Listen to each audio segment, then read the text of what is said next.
Reminder for us in this month of Safar coming to an end, subhana man huwa alimun hakim, and the cave of rahmah and mercy.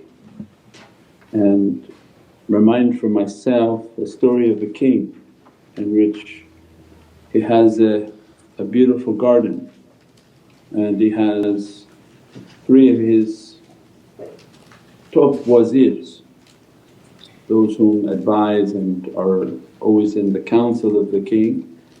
He says, I have for you today a special assignment, and in this beautiful garden that take this bag and fill for me everything from this garden, and then bring this bag back for me please. And the three of them, and each having different characters as a reality on our path. One whom saying, oh I've been doing this so much, I know he's just testing us. He's never going to even look in the bag, and I don't know why he's just wasting our time like this, he has nothing to do. He takes the bag and goes into the garden, because he said, go to the garden, fill this beautiful bag with everything for me. And that one whom had that feeling that the king doesn't care, he's just making and testing us and running us around, he went and said, let me do this as quick as possible, I'll get it over with and then I go home. He went to every tree where the fruit had been on the floor and most of it rotten, and he picked them and went from place to place quickly to get the assignment over, and threw every rotten thing he could find and put into the bag, and quickly finished it and went home. He put the bag where the king had asked him to place the bag, and went home, said, you know, he's always just testing us. The second one had a almost similar but maybe a little bit more refined, that no, okay I'm going to get the good ones and I'll pick the fruits, and I'm getting a little bit tired of this, and then started putting some of the rotten ones to finish up the assignment, and quickly then got all the rotten ones, filled it was too hard to pick from the nice ones, and put the bag away. The third one had a state of moral excellence and understood that whatever the king says and how many times the king says it is not his business, but as soon as the command comes his duty is to fulfill it to the best of his ability. Not thinking what he's going to do with it, he's going to throw it, he doesn't think through the eyes of the one giving the command, but thinks through his own. As-salamu alaykum wa rahmatullahi wa barakatuh. This is Shaykh Nurjan. Thank you for watching the video that you're watching. Inshallah, if you're happy with the content and happy with these programs, please support the button below, the programs that we have for our orphanage repairs, our water well, Give the Gift of Life, our mobile food vans. We have now 5 vans: Vancouver, Chicago, Los Angeles, Pakistan. There's many programs that reach thousands of people and rescue foods and give those supplies to people in need. Your support is greatly appreciated. Also, be so kind as to leave loving comments, and please share the stream, every bit counts. As-salamu alaykum wa rahmatullahi wa barakatuh. Character that has been taught. I've been given a task and I have to do this to the best of my ability. And these are wazirs that handle all of the affairs and important realities, and he has a bag and he's in the garden, in the backyard of the farm. And as he goes he picks the very best of everything. He takes his time, he finds the best of the fruits, the ripest of the fruits, that this is with his character, knowing that if the king eats I want him to have the sweetest part of this fruit. And one by one he spent the whole day picking the best of what that garden had to offer, placed it within the bag and took the whole day to do it, and by the end he brought the bag to its location. The next day the king asked all of them to appear with the bags that they have collected and said that, "Thank you for the tasks and you can go get your bags now," and they get their bags. And he says that, "The next part I'm sort of sorry but I'm going to lock you up for 40 days in which this cage you have nothing other than what you brought with you." And they took their bag and they went into the dungeon. He locked each one in their own cell and says, "You bring into this dungeon what your own hands have provided."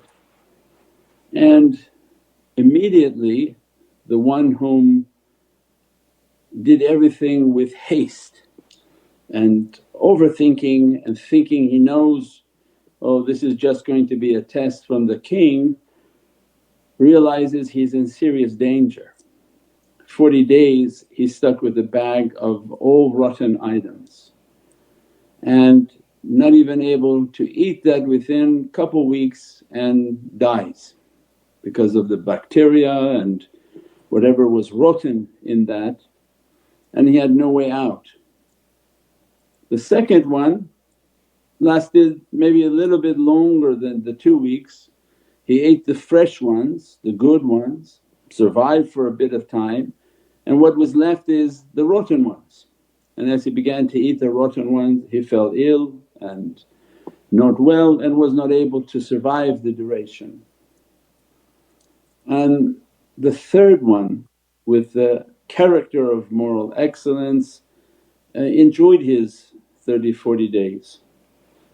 He brought the best of what he could, and as a result his time was eating the best of fruits, the best of what his hands had brought for him.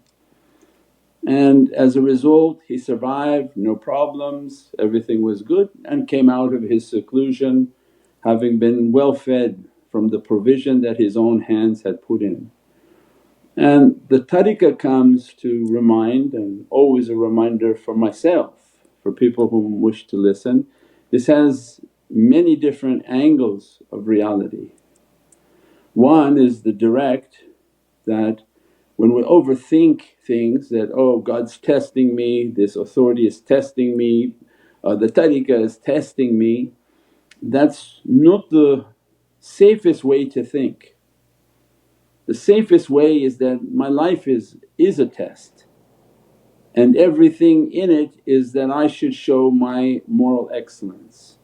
I do everything to perfection, not a letter moved, not an image changed, nothing. The state of moral excellence is to have a consciousness in which we do every assignment with the best possible understanding, and that becomes the success for our assignments. When we fall to our nafs and our ego, I've done this so many times, there's nobody gonna even look at it, and they just throw it in. That character will continue, in which we begin to do everything not with our heart and not with sincerity. And as a result we fail and then we fail and then we fail. And we look back and we say, "Well, I didn't progress and I didn't get anywhere." And it's what our own hands provide for us. And our shaykh taught us that, do your best for Allah. What Allah asks of you, provide the best of what you have. The service that you provide, put the best of service of what you have. So whatever task is given, it's a state of our own moral character. When our character is good and our character has sincerity, we try to accomplish everything with perfection, and as a result we are the beneficiaries of that perfection. This is just from the example of picking some fruits in a bag. It's no different than if Allah asks you, "I want you to feed a servant of mine," whether you feed them physical food or you feed them spiritual food. If your character is, "I give them the worst of what I have, the food that I'm not going to eat or the knowledges I don't care for. And I dispense it in something that even shows I don't really care who they are. I put it in a trough, I put it in something disrespectful. I wouldn't put it for my mother and my father in that. And they bring up not the best of what they have, they find the scraps, because the food and spiritual food is the same. If somebody feeds you physical food and gives you all the leftovers and scraps of what they have, that same character if teaching will give you the worst of their knowledges, ones they don't care for, and they give it in a way that's not appropriate, not correct, not to the level of its reality. Then again the middle person who when asked to feed for the sake of Allah gives a little bit of leftovers, maybe mix it with a little bit of new stuff and put it in maybe not so a disappointing presentation and give them to eat. It's okay, it's enough for them, they're lucky they're eating that. And if they teach something but not really what they have of realities. And they think they're humble because they're not teaching, not sharing, not giving. But that's also like saying, I have food in my refrigerator but that's for me not for people coming. Because if you know it and you don't teach it, well it means like you have steaks in your refrigerator but you're giving them cereal and bread and cheese. The third one again in moral excellence says that every guest is a guest of Allah's. It's my responsibility, even if it's something I don't eat like that, I put the best of what I have and I serve it in the best of what I have on plates I don't even eat from.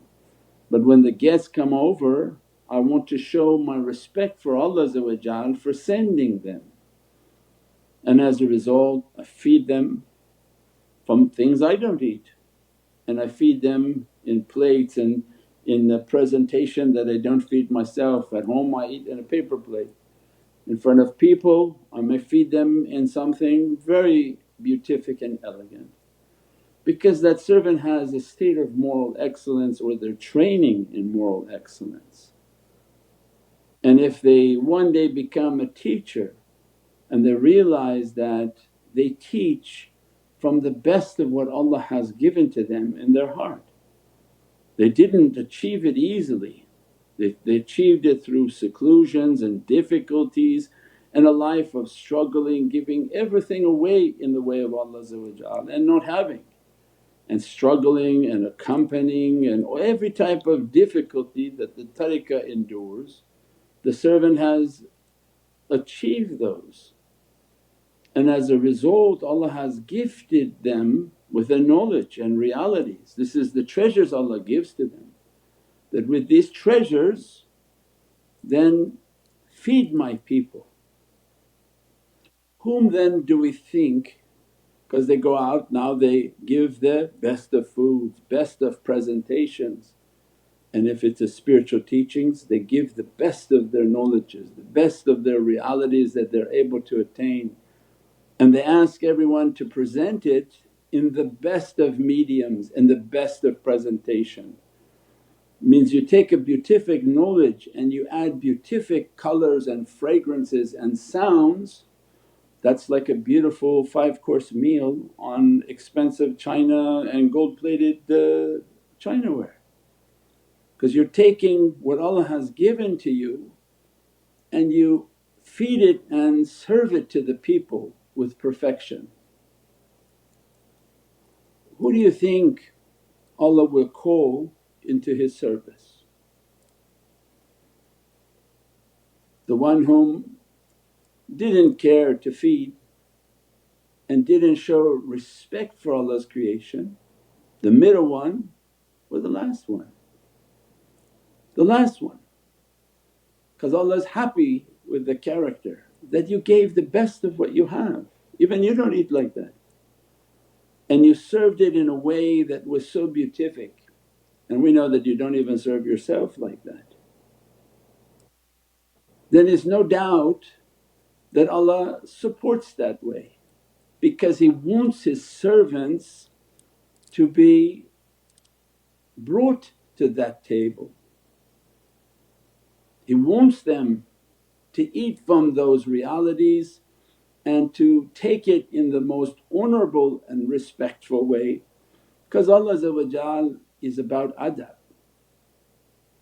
When Prophet khuluqul azim, Allah makes ayat of Qur'an saying, "You have a magnificent character." Why? Because he was mean to people? He fed them with scraps? Or that he knew things and didn't tell them? How would we have learned Islam? How would we have learned realities? To some he fed all the jurisprudence, to others he fed even deeper realities of haqqaiqs within their heart, and Allah addresses that He poured into the heart of Sayyidina Abu Bakr as-Siddiq. These are immense realities in this word we call tashrif and respect and honour. The way is based on that. So whom Allah is happy with on how they feed the servants and how they present the haqqaiqs and realities. It's Allah who sends people, and as a result if other people are jealous and upset and want to condemn, and they don't have to, they just have to increase how they're feeding people. Feed them with the best of what you have and present it in the best of what you have.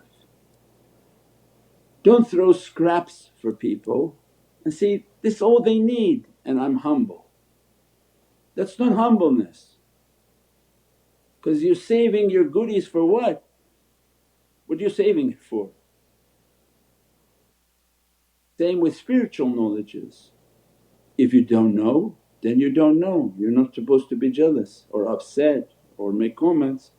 But if you know and you don't share to people, you don't try to feed and encourage to give hope to people, to give realities and love and increase the love for Sayyidina Muhammad, and you don't inspire people that with these knowledges package it in something beatific. We're talking about the best of creation. You're not talking something small, you're saying the best of creation. Make it to be beatific, make the designs to be beatific, make the presentation to be beatific. And if you did that one act and died the next minute after, that would be the last act that you are going to be presenting to Allah. It's common sense, Allah will call you into service. I like the way you teach these realities, I like the way you inspire people to present these realities or this food, and this is our way of life.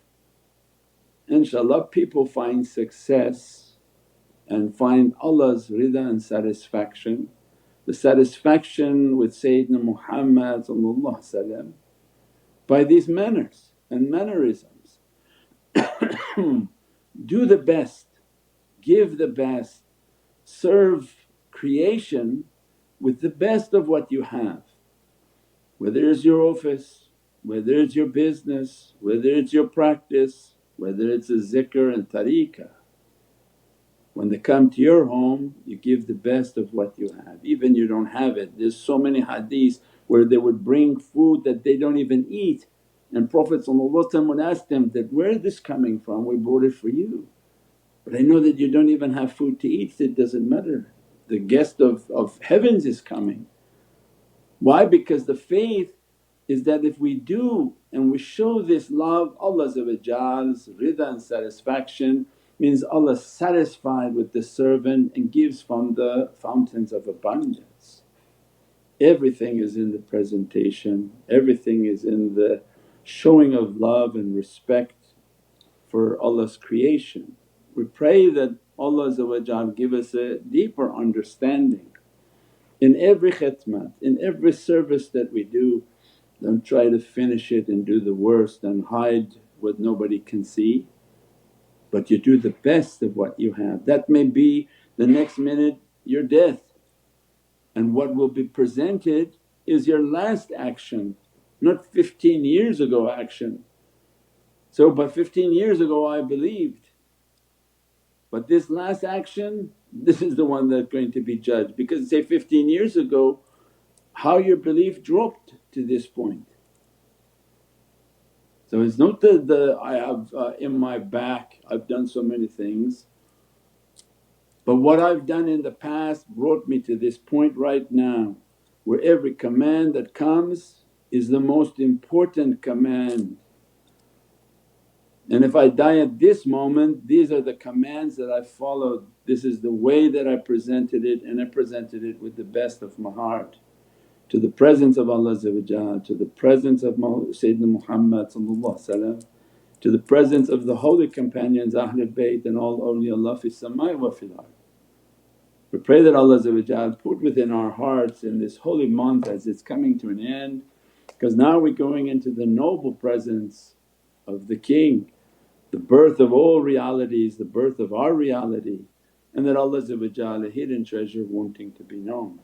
Subhana rabbika rabbil izzati amma yasifoon wa salaamun al mursaleen walhamdulillahi rabbil alameen. Bi hurmati Muhammadan Mustafa bi siri Surat al-Fatiha. Shafaat ya Rasul Kareem, Ameen. As-salamu alaykum wa rahmatullahi wa barakatuh. This is Shaykh Nurjan. Thank you for watching the video that you're watching. Inshallah, if you're happy with the content and happy with these programs, please support the button below, the programs that we have for our orphanage repairs, our water well, Give the Gift of Life, our mobile food vans. We have now 5 vans: Vancouver, Chicago, Los Angeles, Pakistan. There's many programs that reach thousands of people and rescue foods and give those supplies to people in need. Your support is greatly appreciated. Also, be so kind as to leave loving comments, and please share the stream. Every bit counts. As-salamu alaykum wa rahmatullahi wa barakatuh.